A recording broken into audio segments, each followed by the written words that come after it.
Good morning, everyone, or good afternoon, depending on where you are tuning in to this program. Welcome to AAPI Communities in Conversation, a series of live online conversations between writers, creators, and librarians that centers Asian American and Pacific Islander voices, books, cultures, and experiences. This monthly program is hosted by the University of South Carolina's Augusta Baker Endowed Chair, Publishers Weekly, and Penguin Random House Library Marketing. I'm Lalitha Nataraj, the Social Sciences Librarian at California State University San Marcos, located in North County, San Diego, where I teach information literacy courses, provide research assistance to students and faculty across the social sciences departments, and also conduct my own research on critical information literacy pedagogies. I'm so honored to be here today with Weike Wang, the esteemed author of Chemistry and JOAN is Okay, and the recipient of the 2018 Penn Hemingway, a Whiting Award, and a National Book Foundation 5 Under 35 Award. Weike, thank you so much for joining us. Our library and publishing colleagues are absolutely thrilled to hear from you. First, would you mind sharing a bit about your newest book, JOAN is Okay? Sure. Thank you so much for that introduction, Lila. This book is about an Asian American physician in New York at the start of the pandemic. So the pandemic does make an appearance later on in the novel, but when I had when I was writing the novel, I had no intention of including that because the pandemic hadn't happened yet. So after chemistry, I always knew I wanted to write an Asian female doctor character, just because that character in real life is so ubiquitous, but oftentimes they're never really given the leading role. And that was the start of that. The book is about how this doctor who is single, has no kids, is quite content with her job, is grieving the death of her father from the first page. So her father dies by like this, first or second page. And she's grieving the death of her father, but this kind of avalanches a lot of other people starting to realize, hey, maybe Joan isn't leading the best life she can lead, or maybe she has unfulfilled desires about marriage and children. And then it kind of tumbles into sort of figuring out what is normal, what is being okay, and dealing with societal, family, friend expectations that often I think are put on single women, especially single women of color who come from an immigrant background. That for sure definitely resonated with me. I wanted to ask, JOAN is Okay touches on compelling, nuanced themes that, as I mentioned, will resonate with several readers, but especially those of us with Asian American and/or immigrant heritages.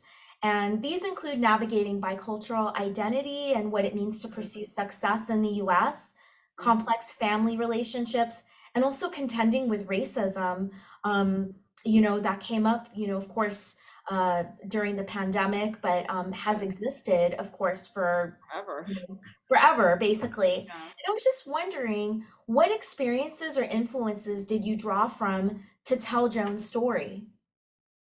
Well, I thought I was going to be a doctor for a really long time. I think most Asian kids think that.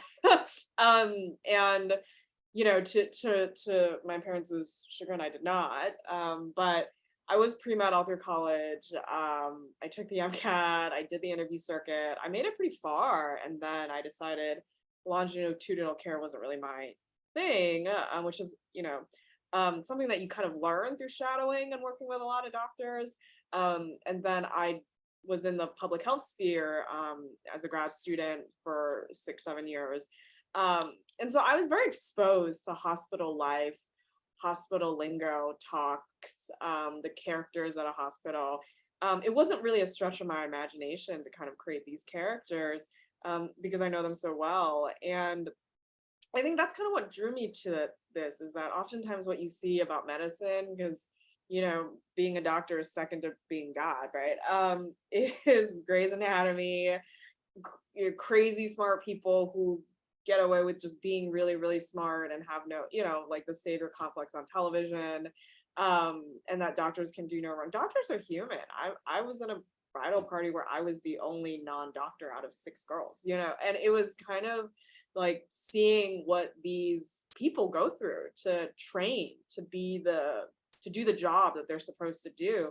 There's a line in the book where Joan reflects on the training and how the training has really edited her down, and that really is the training. When I kind of have to like lead discussions with medical students, I'm always like, you have to really sacrifice a lot of yourself to pursue this profession. It's a lifestyle. It's not just a job, right? You really have to kind of give up so much to get this, right? And that's something I feel like is not often talked about, the amount of sacrifices someone like Joan would have to make and is willing to make to kind of pursue this line of work. Thank you, Weike. So those surrounding Joan, from her coworkers to her Right. brother and mother, Yeah. even her neighbors, they don't fully accept her. They often criticize how she approaches her career and her personal relationships, and even in one instance, like how she furnishes her house. Yeah. They imply she's different, which is a term that Joan hates. Yeah. So, in what ways does Joan disrupt people's expectations of who she should be? And also, why are they unsettled by that? Right. Well, Joan is a very competent person at a certain task. If you're unconscious or you have respiratory problems, you probably want her there. You probably don't want to meet her because you would be intubated. But she's very competent at her job, and I think that's what you want a physician to do, is to do that one job.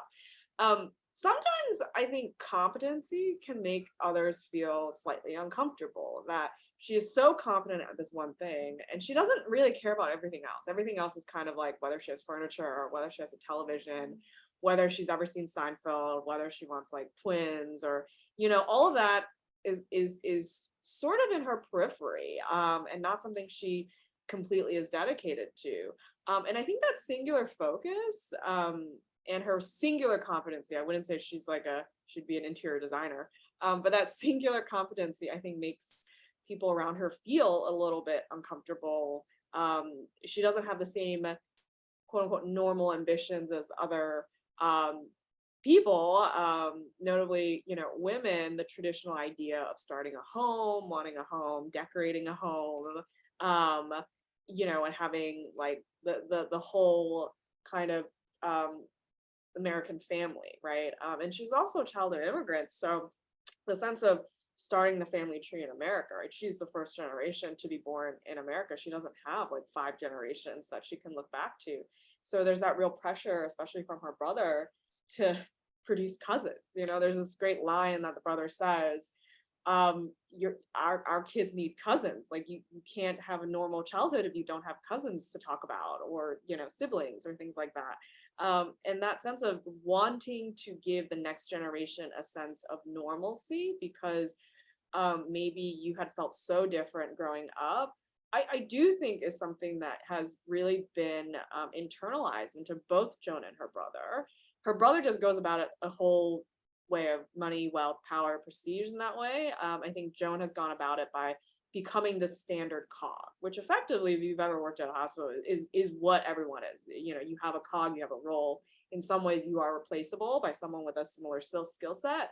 And there's a sense of you're not unique, right? And she loves that. She actually really loves that about medicine. A lot of med students hate that about medicine, like 2 years down the line, but she really embraces that. And I think that kind of makes people feel uncomfortable. It's like, don't you want to be different? Don't you want to be unique? I do think that that's part of the American culture of everyone is different and everyone is special, where she's almost like, I don't really want to be that special. And yet there's this desire to be normal. So it really is, I would say, a testament to maybe the mixed messaging girls get all growing up. You get so much mixed messaging of like what you should be, what is a good ambition to have. Like, you should work, but you should also want to be a mother because that's the best work. There's such a crazy amount of confusion. I'm still confused. And I'm in my 30s. I'm still confused about this. Yeah, it's really interesting because, there are also other readings that Yeah, people have found with Joan is Okay, yeah, where they're thinking about, the diversity of representation, yeah. specifically the representation of neurodiversity, Mhm. which a lot of folks are celebrating. And I was just wondering, what's your take on that? What do you think about that? Right. Um, that representation is something I think about like every day in terms of the characters I put together. I I'm committed to writing Asian characters. When I first started um, writing, I didn't want to write Asian characters because I think growing up there's this strange sentiment of, you know, you shouldn't want to be so Asian, you shouldn't want to stick out, right? And I think I internalized that. But if you never address the race of the character or who they represent, I think a reader, especially in American culture, is going to assume this person's white. So I think I had more problems with that kind of representation than with anything else. So then writing Asian characters, and if I'm writing Asian characters, I was born in China, so I wasn't born in America, and I'm part of kind of the immigrant narrative that makes this country so great. And I love so many aspects of this country, but every country has its problems, right?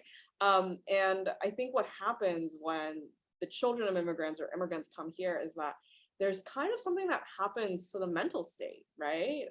That is really hard to capture, because I think you go into survival mode, right? We have to survive. So much could go wrong in immigration. Like we could starve, we could die, we could all have, we could all have to go back, right? So much could go wrong, and that kind of survival mindset, I think, is actually what prepares Joan so well for medicine, and actually prepares so many Asian Americans who go into medicine. Health field is 20-25% Asian, right? There's kind of an over representation. I don't even want to say that word, but you hear it so often, like over representation, which is totally not true. But the sense of what makes someone great for this line of work. And so considering the forces that made Joan, the word neurodivergent, I feel like everyone has a completely unique way of thinking about a problem, right? And presenting that problem, right?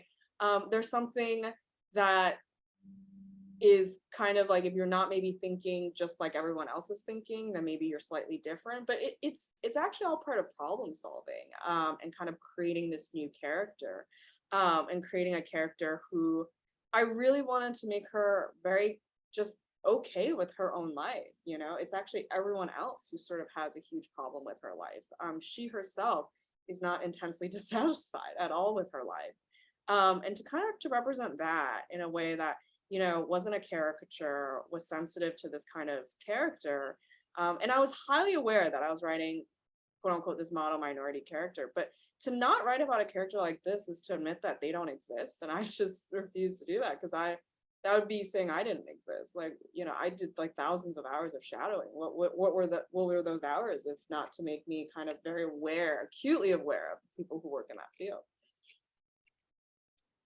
Yeah, absolutely. And I really loved how Joan is so uncompromising in who Hmm. she is.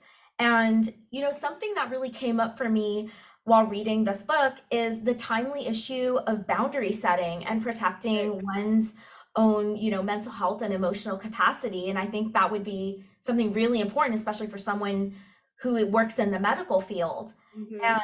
There's a lot of cultural norms around boundary setting. And I was just wondering, did you specifically intend to explore this aspect or theme in your novel? Right. There's one part where the father says that, in our family there's really no boundaries of privacy between like the parents and the children.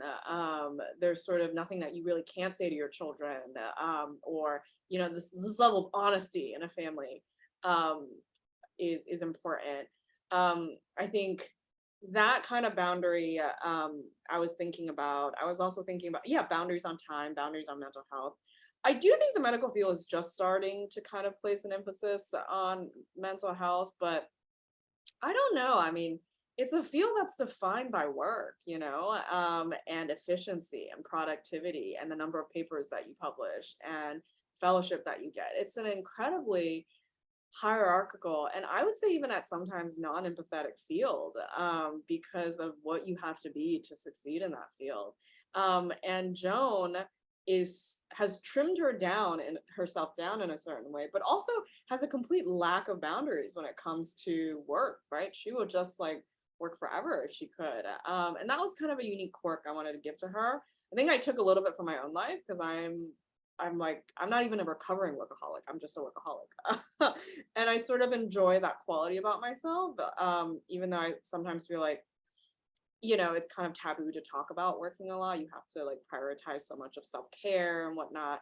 And I was just like, what if I just wrote this unapologetic character who can work in this like almost kind of impossible, way? Wouldn't that be kind of funny in some ways? And wouldn't that kind of get into the social facet of American meritocracy? So yeah, I did think about boundaries, and I thought about how within Joan and her brother's family, her brother pretty much says anything to Joan, and that's kind of the family that I grew up with. There's almost nothing that was off limits. And I think it maybe is the immigrant upbringing of, my family really wanted me to prepare me for like the world, and the world is really harsh. So you sort of hope that maybe your kid hears the harshest thing first from your mouth so that you can kind of explain why that's not correct and you're going to, surpass that, than to go to college and sort of be shell shocked that there's certain things that are that they need to know. So I think that kind of honesty and almost like lack of filters within Joan's family is a sense of preparing you for how hard life might be. And that's sort of a given for Joan, that her parents believe that her life will be hard.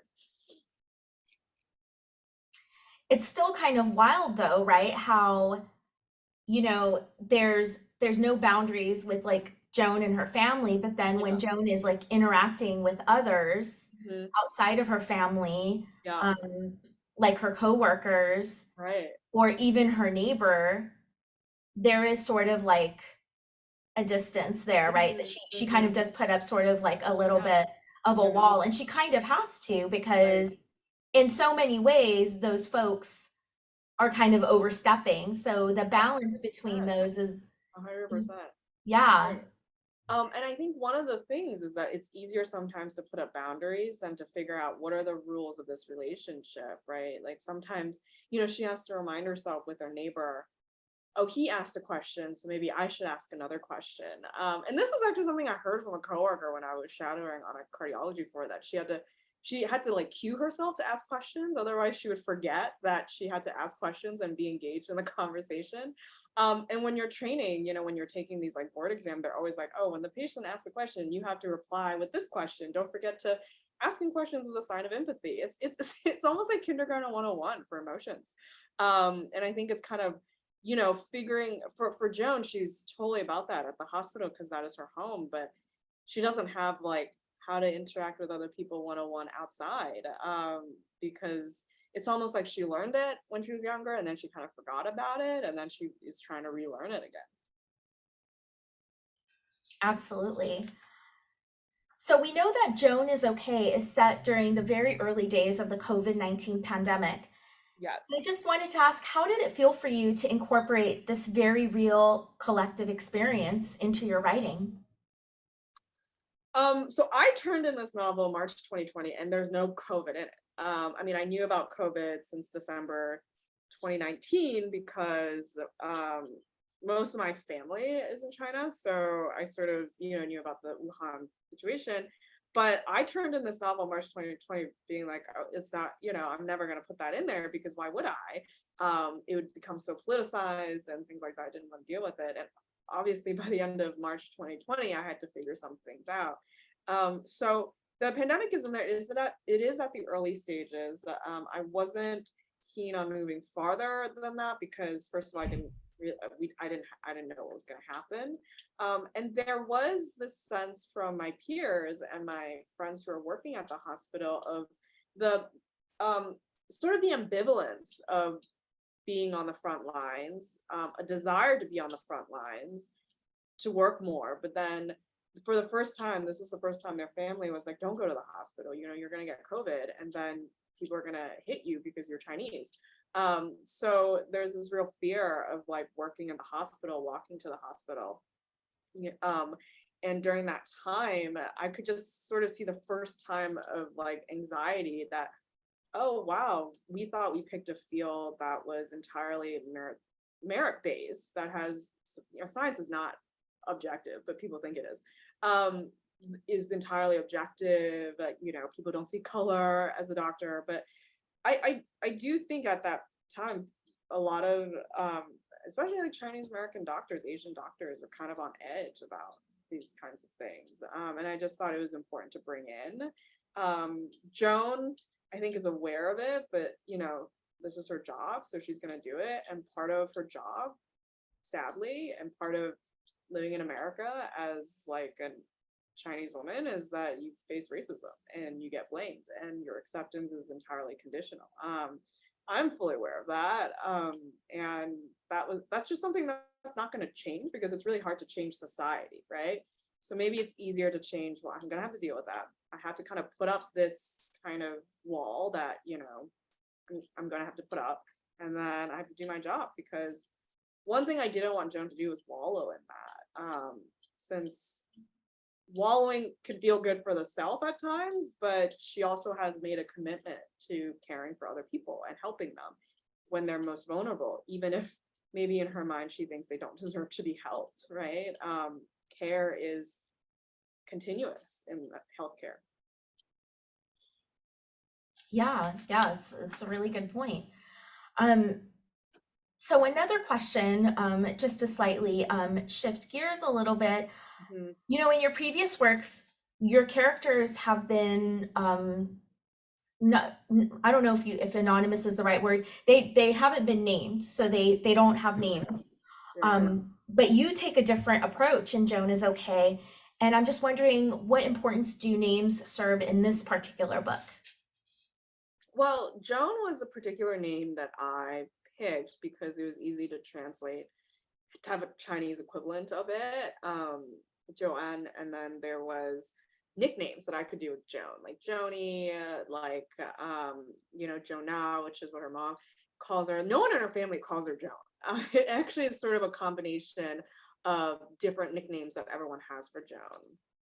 And obviously at the hospital, no one would call her Joan, they would call her Doctor, the surname. So the sense of like that she has a name and she has sort of many facets of that can be kind of schizophrenic. So I sort of used the name as a way to heighten the type of pressures that were on her before. And sometimes I still don't always do names. With names, there's just, I wouldn't say identity problems, but there's identity that comes with a name, like there's so much that comes with a name that I would have to think about. Like, do I pick the Chinese name? Do I pick the English name that's translated in Chinese? What does it mean if a character, goes by the English name and not the given name? And if I don't address those things, then they live in my mind and they live in the reader's mind. One of the great privileges of writing characters who don't have this is if they're white and they're named Bob, there's really nothing else beyond that, right?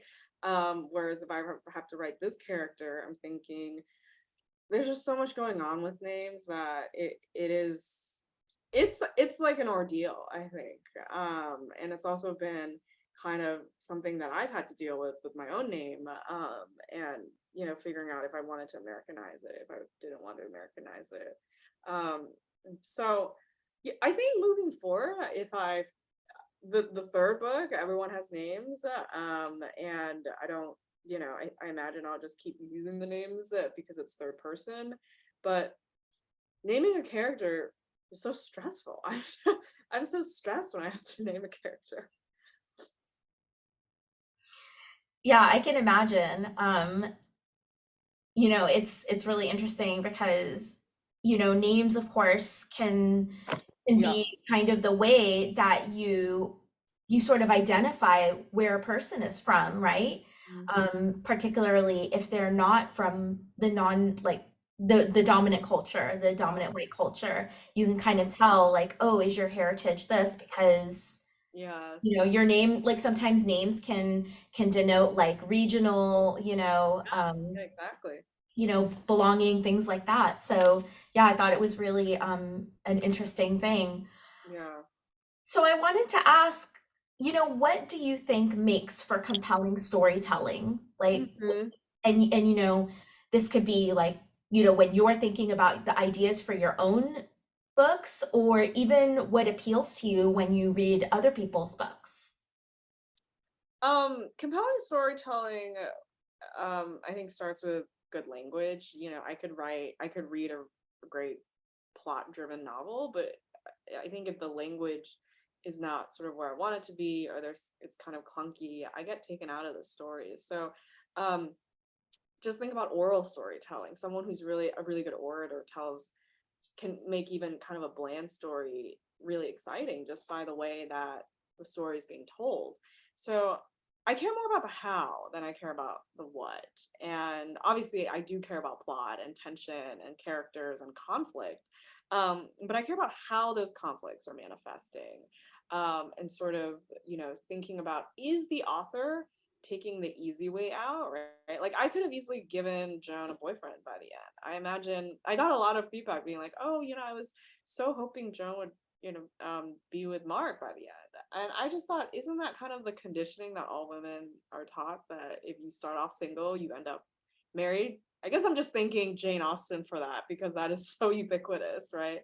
Um, and the sense of being surprised, I like being surprised when I'm reading a story. I like when the author engages with complicated issues and doesn't try to oversimplify complicated issues. Like, racism is very complicated. It's not always a yes or wrong, yes or yes, no, right, wrong thing. There's so many degrees to that, like, having to deal with that, especially if it's in your own family or something that you confront every day, can be hard to summarize in like a tweet, right? So I'm interested in complexity and thought. I think a good storyteller thinks about the questions that the reader already has. I don't consider myself at all the smartest reader out there, but sometimes when I read a book and I'm like, oh, well, what about this possibility? Like, if I've already thought of that, I sort of hope the writer has as well. And this is something I just tell my students, that you as a writer, as a good storyteller, you kind of have to be one step ahead of the reader, just like a teacher has to be one lesson ahead of the reader, or the student, and sort of being able to guide the reader through this experience, while not being very heavy-handed about this agenda. If there's an agenda in a story, like morals, um, I personally get just kind of taken out, right? If I read a line like, and the lesson of this story is, be good to your blah blah blah, I think I would just suddenly kind of be taken out, because no one likes to be told how to think. Every reader wants to think for themselves, and every reader wants to interpret a story by themselves. So a good story allows that reader to interpret, allows that space, allows ambiguity, but is not unclear. So I really like that. So I was wondering, can you share any of the practices, or even like yeah, special rituals yeah. that you have, if any, that you undertake to get into the writing vibe? I usually like to read a good book. So right now I'm reading Elif Boutman's Either Or, and I was reading ZZ Packer's collection a couple months ago. So I like to read a good book that maybe is in a style or a voice that I wouldn't do, so kind of takes me out of it, to help me a little bit with places that I feel like my voice needs work on. So I like to read. I think with writing, you're always working on it. So sometimes I wake up in the middle of the night thinking about the story and what I need to add in. I make a note to like add that in the next day. And working on it, not necessarily every day, but consistently. As a writer, if I sit there and wait for inspiration to strike, I would never write anything. So much of writing is trial and error, trying something, see if it works. If it doesn't work, trying something else. So most of my writing rituals are so boring. I think if I'm like, oh, I have a free 45 minutes, let me see if I can get this right, get this sentence correct, or I have a free, 2 hours, let me see if I can get this scene down. It's so incredibly boring. It's kind of like finding the time to do it, and not being too precious about writing. That's like something that I, over time have just adopted. And reading things out loud. Some of the stuff like I really like to read out loud just to see if I can hear. I make my students do this too. Like I make them read the first and last paragraphs of their story in front of the class. And oh my gosh, it's like night and day. They suddenly realize things that they hadn't realized when they're at the computer. You're kind of forcing them out of their comfort zone, sharing their work. And to be honest, teaching has helped me a great deal with writing. Well, teaching has helped me a great deal with a lot of things like public speaking, not feeling nervous, but just being able to, talk about writing and sort of analyze, why do I like this sentence? Why do I like this paragraph? Why do I like this character? And then taking that to my own work and saying, is this character balanced? Is there even antagonists have to have balance, I have no interest in making like a pure villain in any of my stories. So that, yeah, and editing and things. So it's actually quite boring. Lolly, it's not it's not exciting. But you know what? Some people might find comfort in that sort of like consistency. You might be speaking to some writers out there who are like, yeah, I do that too. And Yeah, I really loved how you connected sort of like how teaching is really yeah. informing or impacting the way that you write. I really appreciate that observation. You shared also some of the authors that you read Yeah. to get you into the writing mood. So I was wondering, are there any other authors currently on your to read list, or any books on your nightstand that you're waiting to discover? So I'm like looking at the side of my desk and I have four giant piles of books. I have the two that I was talking about. This collection was excellent that I just read, how to pronounce knife. This was beautiful. And I've been reading Marilyn Robinson. She has so many books, so I just usually find one because her language is so beautiful. Um, Sigrid Nunez is a fan is I'm a great fan of Sigrid Nunez, and reading that. But I'm kind of deep in the semester, so I'm sort of not reading as much as I should because I'm reading like 100 pages of student work every week, and sometimes that can be, you sort of just need to cleanse yourself a little bit. So yeah, there's so many great writers out there, and sometimes I'm doing I might read nonfiction. It kind of depends on what I feel I need work with. Like if I'm feeling like, oh, this section's really tight, how do I remember this kind of writer was able to do this, let me go and read that section and just figure out how they did it. So sometimes I use books that I've read as references to kind of go back to help me with my own writing. So now I have one last like fun question Sure. before we go to our audience Okay. to see what they want to ask you. And my question is this: do you have any favorite comfort foods that you like, to indulge in or enjoy while you're writing or Comfort. not writing? Oh, okay. Um, when I'm writing, I can sometimes be so focused that it's really hard for me to eat or drink. So like if I'm sort of like, I'm gonna write for 2 hours and kind of just force myself to sit there.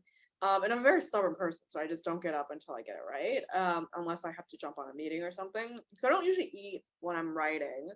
Um, One of my favorite comfort foods is like spam fried rice. So like just you rice, spam, and egg.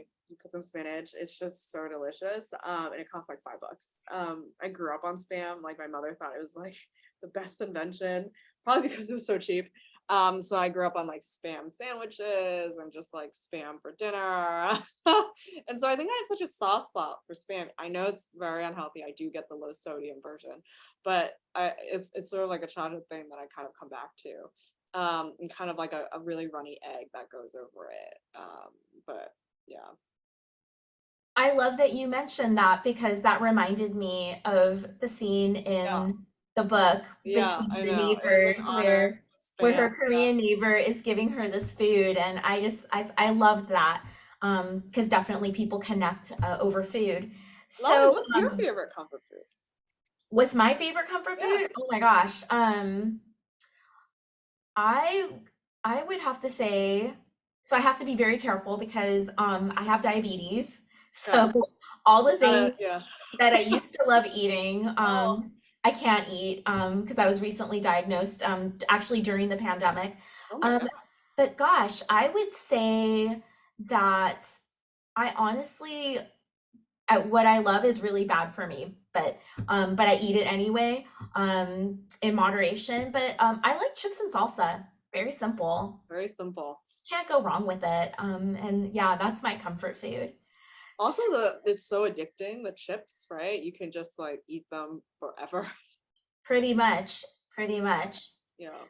So now, what I would love to do is invite the audience members to ask questions of you. You know, if anyone has any questions they would love to pose to Weike. I'm gonna reach out to Miriam and ask how we are doing this. Are people putting questions in chat? Okay. Can we call them out? That's a question for Miriam or Dr. Cook. Hmm. Okay, so it looks like folks can put the questions in chat, and I guess I can just read them out. Or we could keep chatting. It's totally fine either way. I sometimes think kind of like typing on Zoom for questions can be nerve-wracking. Yeah, yeah. So we do have one question that came in, Okay. which is, how does a survival mindset inform your worldview as a writer? Oh, totally. That's a great question. Survival mindset makes me feel that I'm never like down on myself because it's always like there's the next day. If today sucked, which oftentimes it does, I kind of tell myself the next day, this day's over, right? The next day is going to be better, and you kind of have to fight for it. Um, the survival mindset kind of reminds you that nothing is given to you. Like for me, the English wasn't even given to me. Like my parents didn't teach me English. I just learned it in school and stuff, like hearing what people were saying. So nothing is given to you. And if you want something, you better take it and you better fight for it because it's never going to be handed to you on a platter. And that's something that I think also, the distance that I went in science also teaches you. Like you are not born knowing math or science or anything. And it's a gift if you are good at it once you know the basics. So to squander that gift would be a terrible thing, right? So to squander anything would be a terrible thing. And so survival is not taking anything for granted, learning to fight and learning to kind of stand up for yourself in some ways, being kind of honest with yourself of where can I do better? Because I can only change myself. I can't change the world. And sort of moving forward through that. And I understand writing is a pure luxury. That's why so many books are about sort of the first world problems, right? Oftentimes writers come from a very privileged background. And I'm not saying I didn't, but there's certain places where, I was just talking to this with Lolly, that I have to work like 40 hours to be able to write for 10 hours because you're not paid to write. It's really just something that you have to make time for. So writing is something I love to do. I love writing books. I love writing stories. But there are days I have to get up at 6 a.m. to do it because my day starts at 9. So it's kind of just being okay with that, knowing that's what I signed up for and kind of moving forward through it. And I do think that's what like my upbringing, helped me with. I'm the only child. It's just my parents and me in this country. And so learning to kind of deal with that mentally was a growing up period. I think I had to grow up really fast. And I think that's probably also why I'm kind of like a child at heart now. But yeah, there is that survival mentality that goes into so many things that I've done. So I know we talked a little bit about this before Yeah. we started this formal interview, but I was wondering if you could share with everyone just what it's like to um, sort of like marry these different parts of your identity. Like you're a scientist, you have a Right. background in Right. chemistry and public health, Yeah. and how do you sort of bring sort of those qualities, that scientific Mm. side of yourself into your writing? Or conversely, how do you bring like that writing, that ability to craft these different characters, to dive deep into their personalities, Right. um, to kind of sort of like spur the audience's empathy. How do you like bring those elements together? Well, I did so I started doing basic science research in high school. I did like the Seaman Westinghouse competitions, math competitions, I was in National Science Olympiad, you name it, I was in it. And so the sense of science is and math, I think I remember learning, I don't even remember learning those subjects. They're just so innate to me. But there's an innate level of curiosity that kind of makes you want to go into that kind of field. Curiosity and problem solving. So it's better to learn how to do math than memorize every single question out there, right? So to have skills and to have tools. I sort of approach writing very similarly. To get a scene right, there's certain problems that I will encounter. Like, how do I start the scene? Who's going to say the dialogue first? Where do I put the dialogue tag? Do I trim this? How do I move into the next sentence, right? There's a lot of problem solving that goes into making a good paragraph. And when I teach, like that's what actually informs my writing, and is I sort of take really great published paragraphs and I take them apart surgically, and it helps me learn that this is conquerable. Everyone has a set amount of talent for writing, right? I'm not like the most talented writer ever, but there's a sense of using that talent and learning the craft. So with math and science, it's learning the craft, learning the tools, and then solving the problem. With writing, it's kind of the same thing. We have to be able to learn how to describe something, how to modify something, how to start into story, dialogue, indirect dialogue, exposition. The balance of the two is so crucial. Learning that first and then approaching the scene helped me a lot. And also practice, for a scientist, it's like so normal to work like 80 hours a week in lab and have nothing to show for it. That's honestly kind of true for writing. You could work for a whole week on something and then have really nothing to show at the end of the week because it just kind of falls apart. It feels flat. There's like no sort of energy to it. So there's a risk involved in the exploration. And I think that kind of prepared me a little bit. And also just being rigorous with yourself. Sometimes writers value the beauty so much more than the clarity. And I'm always telling my students, if I had to pick between a very beautiful sentence that makes no sense and a clear sentence that I can make beautiful, I will pick the second one. Because I'm not writing poetry, I'm writing prose, and prose has to stand up to kind of critique and analysis and clarity. If I'm writing from a perspective of an immigrant woman, a person of color, I want her thoughts to be clear so that there are no misinterpretations of that experience. Thank you, Weike. And I also wanted to add that, what you were saying resonated with one of our attendees. Louisa said, "This is one of my absolute favorite things about chemistry, this approach." Yeah. So thank Yes. you, Lisa, Yep. for Thank that comment.